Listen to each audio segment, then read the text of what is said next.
Kalsada Balita. Sa pagkakataon po ito mga kabalitaan, kabalitaktakan, tayo po'y pinalad na makakausap si Police Brigadier General Nicolas Torre III, ang siyang Regional Director ng Police Regional Office 11. General Torre, good morning po. Johnny Bañez, live na po tayo sa DWIZ, Aliw Channel 23. Good morning, Sir John. Good morning sa inyong mga tagapakinig. Una-una sa lahat, General Torre, maraming salamat po sa pagkakataon na muli kayong makapanayam on air. Kukumustahin ko lamang po, kamusta na po ang Davao? And in particular, ito pong mga sinasabing mga tauhan ng Davao PNP na naharap sa mga kaso. In particular, yung administrative case po, General Torre. Wala pa ng mga administrative case na pending na masasabi. Apo. We're just in the process of evaluating things. Kayo naman, masyadong Na-advance po yata. Yung issue na yan. Apo. It's all purely administrative matters. You know? Apo. Bilang leader ng ating mga pulis dito, we're making some adjustments, making some disciplinary actions, and in general, okay naman. We are going smoothly. Apo. At ibig sabihin, ang pagkakabanggit yung generally okay, ibig sabihin hindi naman po bumagsak o bumaba ang moral ng mga tauhan ng Davao Police dahil dito? Well, I would like to think na hindi naman. Kasi kahapon, demonstrate namin ang 3-minute response. Kayang-kaya na natin dito responde. So, people are really working. In particular, in Davao City, our policemen are now as hard as they can. We are reaching new heights, mga previously unprecedented things. And hindi pa nagagawa natin. Nagagawa na natin ngayon. So, I would like to think na hindi naapektuhan ang moral. Bagkus pa nga,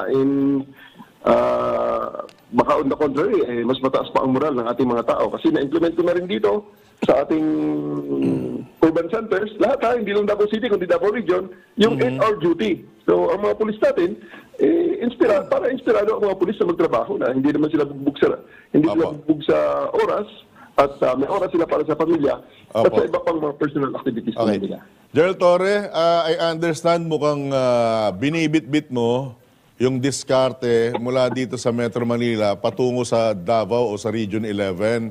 Hindi po ba naninibago ang mga pulis dyan dahil mukhang ibang klaseng disiplina ang pinapatupad mo, General Torre? Well, may mga adjustment sila. Obviously, may mga adjustment na ginagawa ang ating mga pulis sa ating sistema. Dahil nag-a-align tayo sa programa ng ating Chief PNP na si General Marbil, General Romel Francisco Marbil, no? Sa kanyang kagustuhan na tagline na sa bagong Pilipinas, ang gusto ng pulis, ligtas ka. Yun ang kalit. Paano ka maging ligtas kung wala ka namang responde ng pulis na mabilis? So, sa ngayon, adjustment yan. Talagang gusto namin panindigan dito sa Davao na sa bagong Pilipinas, talagang ligtas ka. Whatever the political climate, or alam ko, yan naman ang tumbok niya, whatever the political climate and the political situation of the area, basta, ang gusto ng pulis, ligtas ka, apolitical kami, at ibibigay namin ng serbisyo anuman ang iyong paniniwalang politika. Opo. And speaking of political, mukhang merong nagtatampo yata sa iyo, yung mismong alkalde ng Davao. Kamusta na po kayo? We're doing a lot of things to patch things up. Kahapon nagsoka si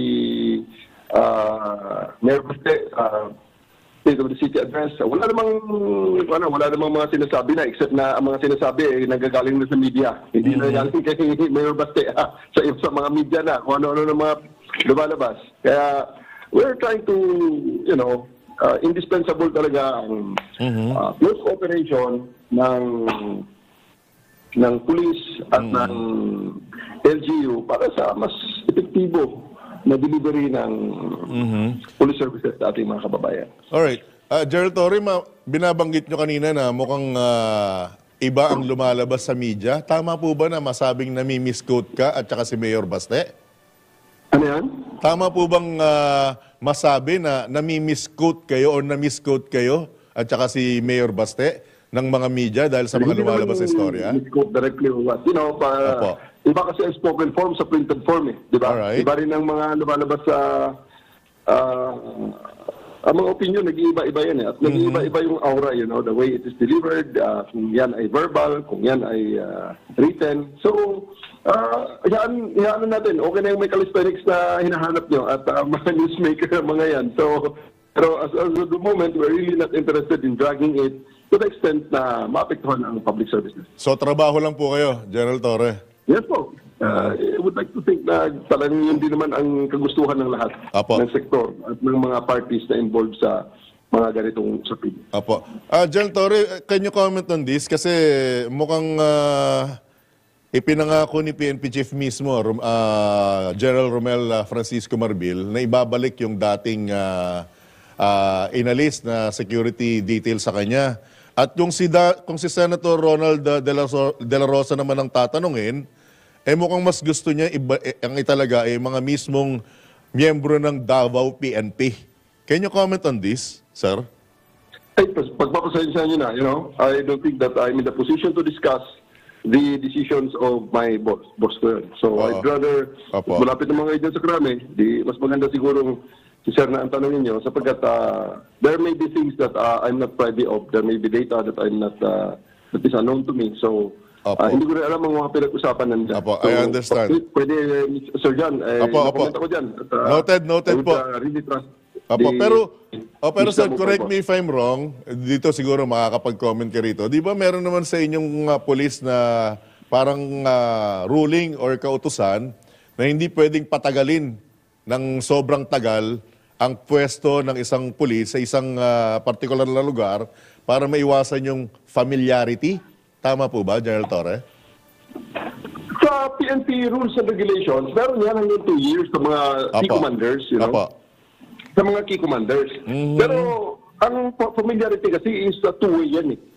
There is something na may advantage ang familiarity. Hindi naman ibig sabihin na may familiarity ka, it will work to your disadvantage and the delivery of public service. Hindi so, case-to-case basis, may mga ginagawa tayo at sa mga policies natin, may mga rotation talaga yan. Alright. Last few questions with your indulgence, General Torre. Kamusta na po yung paghahagilap nyo kay Pastor Apollo Kibuloy?